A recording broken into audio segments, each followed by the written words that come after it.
a un concept de restauration traditionnel qui est basé sur la viande et le poisson, qui s'appuie sur une cuisine 100% maison à base de produits frais. On essaie ensuite d'avoir des prix abordables, prix attractifs avec un bon rapport qualité-prix.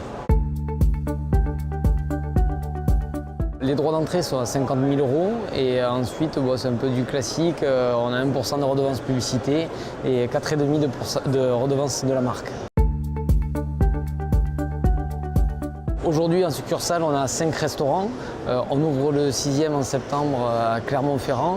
On est surtout basé sur Toulouse, mais justement maintenant on a la volonté propre de se développer au niveau national en succursale en parallèle de nos franchisés, avec la volonté de toujours entreprendre et montrer à nos franchisés qu'on croit à notre concept et qui peut se dupliquer partout en France. On a fait une petite pause pendant 2 ans pour poser les bases de la franchise et de faire tout ce qui est manuel opératoire, et maintenant on reprend donc avec 3 ouvertures sur 2017 et ensuite on va essayer jusqu'à 2020 en propre de faire 5 ouvertures.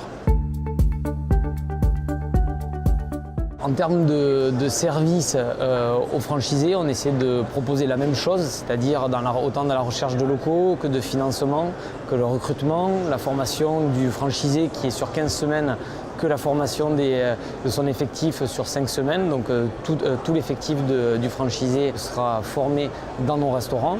Et ensuite on l'aide aussi dans le suivi des travaux, à l'ouverture et aussi dans la formation continue. On a un site internet, on a Facebook, on est présent sur les réseaux sociaux. Là on a fait un appel d'offres sur pas mal d'agences de communication qui vont nous rendre des copies début avril et sur lesquelles on va essayer de déployer, donner une ligne éditoriale au niveau de la communication de la Côte-et-Larrette, mais aussi ensuite essayer de commencer à préparer justement ce développement national avec une autre stratégie de communication et une communication on va dire un peu plus originale et à l'image de la Côte-et-Larrette on l'espère. On peut prendre autant des restaurateurs que des non-restaurateurs.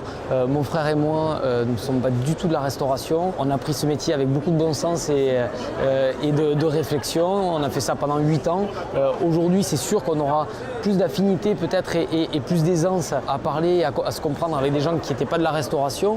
Mais ça n'enlèvera pas bien évidemment qu'on peut toujours s'améliorer. On a toujours cherché à s'améliorer, on continuera. Et on espère que de toute façon, des personnes qui auront l'approche justement d'un professionnel comme des gens qui auront l'approche de purement un client pourront faire grandir le réseau et on n'en doute pas de toute façon.